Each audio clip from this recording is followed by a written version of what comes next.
Hello dear job এক্সপিরিয়েন্ট কর্মবার্তা online চ্যানেলের এই গুরুত্বপূর্ণ ক্লাসে তোমাদের সকলকে স্বাগত জানাচ্ছি। তোমরা যারা ত্রিপুরা লেজিসলেটিভ অ্যাসেম্বলি মানে ত্রিপুরা বিধানসভার গ্রুপ সি এবং গ্রুপ ডির ফর্ম ফিল আপ করেছ, পরীক্ষার জন্য প্রস্তুতি করছো, তাছাড়া upcoming GRBT 2 group C group ডির জন্য প্রস্তুতি করছো, এই ক্লাসটা তোমাদের জন্য খুবই গুরুত্বপূর্ণ।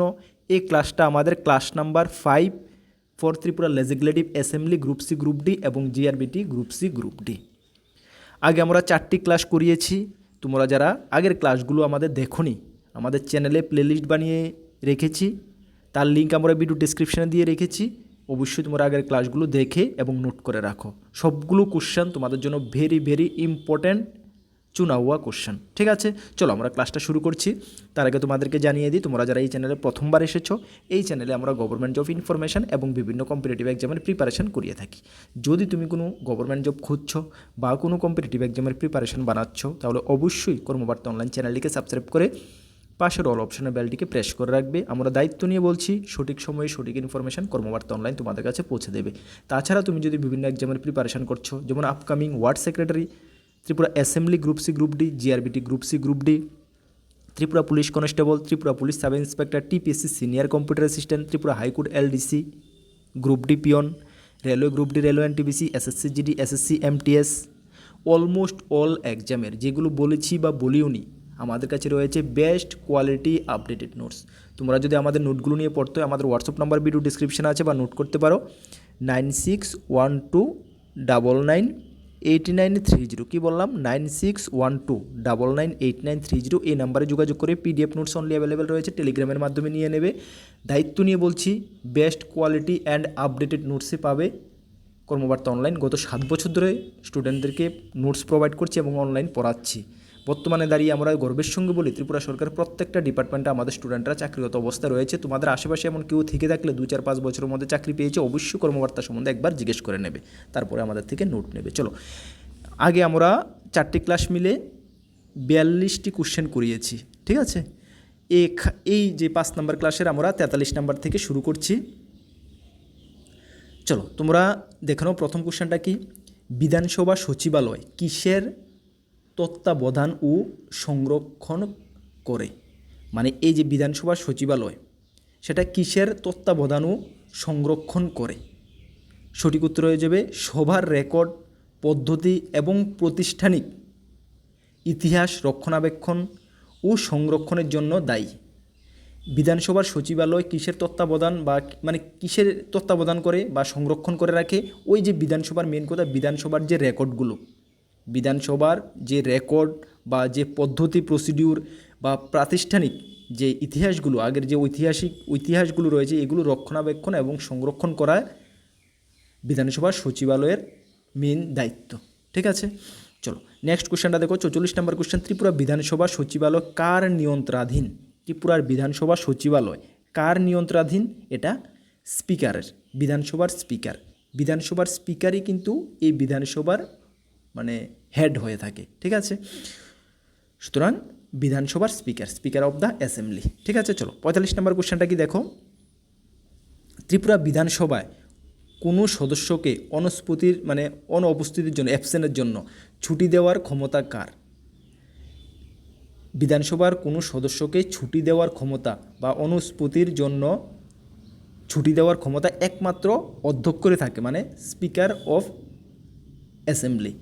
অ্যাসেম্বলির যে অধ্যক্ষ স্পিকার থাকেন, ওনারই একমাত্র পাওয়ার থাকে বিধানসভার কোনো সদস্যকে মানে অ্যাবসেন্সের জন্য ছুটি দিয়ে দেওয়া। ঠিক আছে, তবে মনে রাখবে, মানে সাংবিধানিক বিধান অনুসারে যদি কোনো সদস্য বিধানসভায় 60 দিন অ্যাবসেন্ট থাকে, মানে অনুপস্থিত থাকে 60 দিন, তাহলে ওই বিধানসভা সেই আসনটি শূন্য বলে ঘোষণা করতে পারে। ঠিক আছে, মানে এই আসনটি টোটালি ওকে মানে অ্যাবসেন্স বা মানে বিতাড়িত করতে পারে। ঠিক আছে, সুতরাং এই আসনটি খালি ভরে ঘোষণা করতে পারে। মনে রাখবে, একটানা কন্টিনিউ 60 দিন যদি অ্যাবসেন্স থাকে, মানে অনুপস্থিত থাকে। ঠিক আছে, এটা মানে সংবিধানের বিধানে রয়েছে। চলো নেক্সট কোশ্চেনটা দেখো, 46 নম্বর কোশ্চেন। রাজ্যের সার্বিক আর্থিক বিবৃতি, যেটা সাধারণ বাজেট হিসাবে আমরা জানি, যেটা বর্তমানে এই তো তোমার 13 মার্চ থেকে ত্রিপুরা বিধানসভা শুরু হয়েছে, যেটা 25 মার্চ পর্যন্ত চলবে, ঠিক না? আচ্ছা, কি বলা হয়েছে, বিধানসভার কোন অনুচ্ছেদের অধীনে পেশ করা হয়? এই যে সাধারণ বাজেট, এটা বিধানসভার কোন অনুচ্ছেদের অধীনে পেশ করা হয়? সঠিক উত্তর কী হবে? সঠিক উত্তর হয়ে যাবে আর্টিকেল 202, মানে আমাদের ভারতীয় সংবিধানের আর্টিকেল 202 এর হিসাবে এটা পেশ করা হয়। তবে কেন্দ্রের ক্ষেত্রে, যদি কেন্দ্রের ক্ষেত্রে হয়, লোকসভায় হয়, তাহলে আর্টিকেল 112 হবে, ঠিক আছে? মনে রাখবে, বিধানসভার লেজিসলেটিভ অ্যাসেম্বলির ক্ষেত্রে হলে আর্টিকেল 202 এবং সংসদ মানে কেন্দ্রের ক্ষেত্রে হলে, পার্লামেন্টের ক্ষেত্রে হলে আর্টিকেল 112 অধীনে সাধারণ বাজেট পেশ করা হয় বিধানসভা বা সংসদের মধ্যে, ঠিক আছে? ভেরি ইম্পর্টেন্ট কোশ্চেন, দেখে নেবে। চলো নেক্সট কোশ্চেনটা দেখো, 47 নম্বর কোশ্চেন। ত্রিপুরা বিধানসভায় প্রস্তাব, বিল এবং অন্যান্য প্রস্তাব পাশের জন্য ভোটদানের সাধারণ পদ্ধতি কী? মানে ত্রিপুরা বিধানসভায় যখন একটা প্রস্তাব এর উপরে ভোটিং হয়, কোনো একটা বিল পাস করানোর জন্য ভোটিং হয়, বা অন্যান্য ইম্পর্টেন্ট জিনিস পাস করানোর জন্য ভোটিং হয়, সেটা কোন পদ্ধতিতে হয়? সঠিক উত্তর হয়ে যাবে কণ্ঠস্বর ভোট, মানে ভয়েস ভোটের মাধ্যমে এটা হয়ে থাকে, ভয়েস ভোটের মাধ্যমে এটা পাস হয়ে থাকে, ঠিক আছে? ত্রিপুরা বিধানসভায়, মনে রাখবে। 48 নম্বর কোশ্চেন। ত্রিপুরা বিধানসভার একজন সদস্য কাকে উদ্দেশ্য করে পদত্যাগপত্র জমা দেয়? বিধানসভার কোনো একজন সদস্য কাকে উদ্দেশ্য করে, মানে কার কাছে উনার পদত্যাগপত্র জমা করবেন? সঠিক উত্তর হবে অধ্যক্ষ বা স্পিকার। অধ্যক্ষ বা স্পিকারই এই হাউজের, মানে এই বিধানসভার হেড, উনার কাছেই পদত্যাগপত্র, যাই কিছু প্রবলেম উনার কাছেই কিন্তু পদত্যাগপত্র, ছুটি, যাই কিছু হোক, উনার কাছেই কিন্তু জমা করবেন বা সাবমিট করবেন উনার কাছে, ঠিক আছে?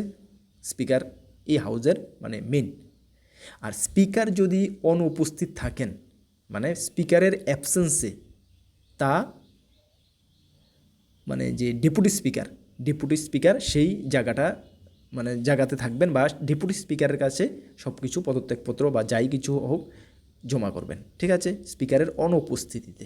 হ্যাঁ, চলো নেক্সট কোশ্চেনটা দেখো, 49 নম্বর কোশ্চেন। বাজেটে কোনো ব্যয়ের দাবি কমানোর জন্য যে প্রস্তাব আনা হয় তাকে কি বলা হয়?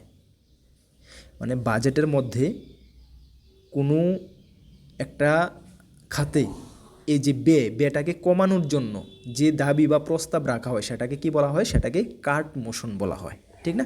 কাট মোশন বলা হয়। মনে রাখবে, বাজেটের অনুদানের দাবির যখন পরিমাণটা, বাজেটে ধরো এত টাকা মানে পেশ করা হয়েছে, সেই পরিমাণটা কমাতে এই যে হাউজের সদস্যরা যে মানে প্রক্রিয়া ইউজ করে, যে সংসদীয় প্রক্রিয়া ইউজ করে, তাকেই বলা হয় কাট মোশন, ঠিক আছে?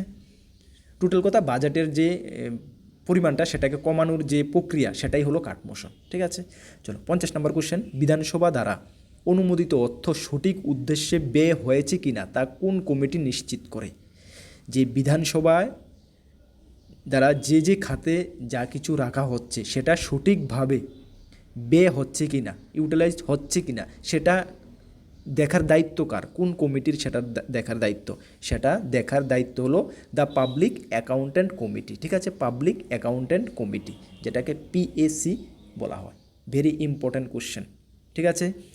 এই কমিটির মানে কি বলবো, এই কমিটির মেইন দায়িত্ব হলো কি, যে কোনো খাতে অপচয় হচ্ছে কিনা, দুর্নীতি হচ্ছে কিনা, যে অর্থটা সেটা অপচয় হচ্ছে, দুর্নীতি হচ্ছে কিনা, বা কি বলবো অতিরিক্ত ব্যয় হচ্ছে কিনা, সেটা মানে সুনিশ্চিত করাই এই কমিটির মেইন দায়িত্ব, ঠিক আছে?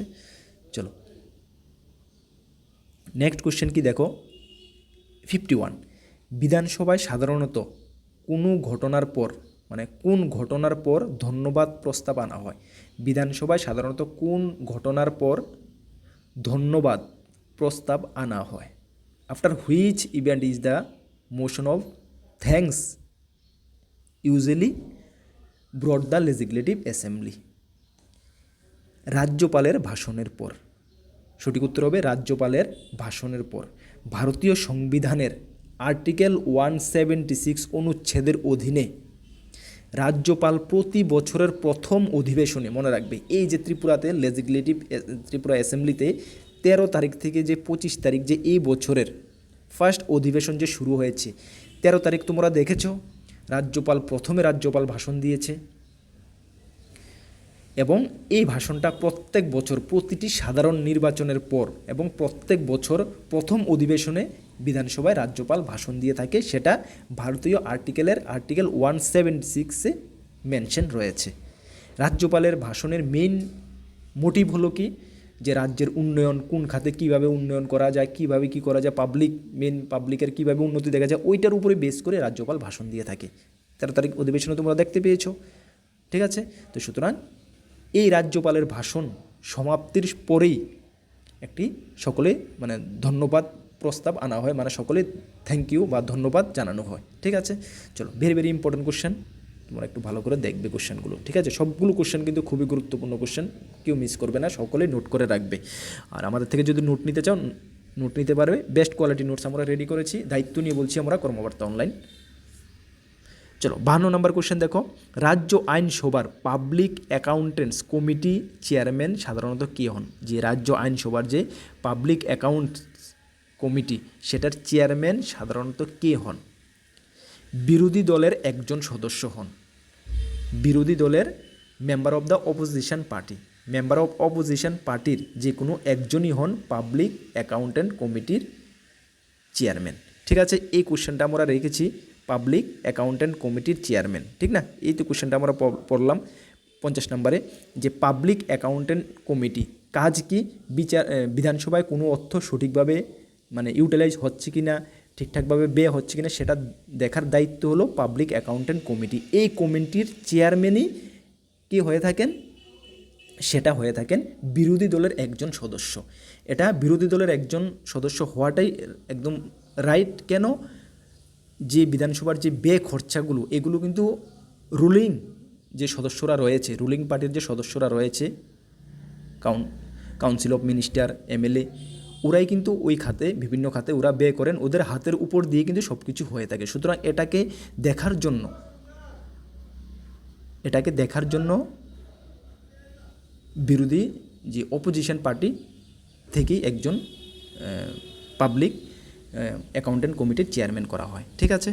চলো, ভেরি ভেরি ইম্পর্টেন্ট কোশ্চেন দেখবে। নেক্সট কোশ্চেন দেখো, 53 কোশ্চেন, বিধানসভা কক্ষে দর্শক ও কর্মীদের শৃঙ্খলা রক্ষা করেন কে?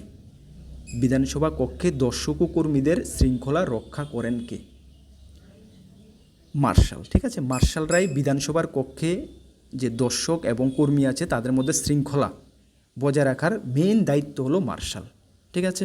এই মার্শালরা কিন্তু স্পিকারের আদেশ অনুসারেই এই কাজগুলো করে থাকেন, ওরা স্পিকারের তত্ত্বাবধানেই থাকেন, ঠিক আছে। এবং এরাই আইনসভার প্রধান নিরাপত্তার কর্মকর্তা হিসেবে কাজ করে, ঠিক আছে। চলো, আর্জেন্ট আমার ক্লাসটা বন্ধ করতে হচ্ছে, মানে আমাকে একজনে ডাকছে আর্জেন্ট। চলো, আমি আজকের ক্লাস করাচ্ছি না, নেক্সট ক্লাসে বাকি গুগল কোশ্চেন করিয়ে দেবো, তার জন্য আমি দুঃখিত। আচ্ছা, আর তোমরা আমাদের টেলিগ্রাম গ্রুপ, হোয়াটসঅ্যাপ গ্রুপে যারা জয়েন করবে অবশ্যই জয়েন করবে। নেক্সট কোনো গুরুত্বপূর্ণ ক্লাসে তোমাদের সঙ্গে দেখা হচ্ছে। নতুন এসেছে অবশ্যই চ্যানেলটিকে সাবস্ক্রাইব করে পাশের অল অপশনের বেলটিকে প্রেস করে রাখবে। সকলকে থ্যাংক ইউ, জয় হিন্দ, বন্দে মাতরম।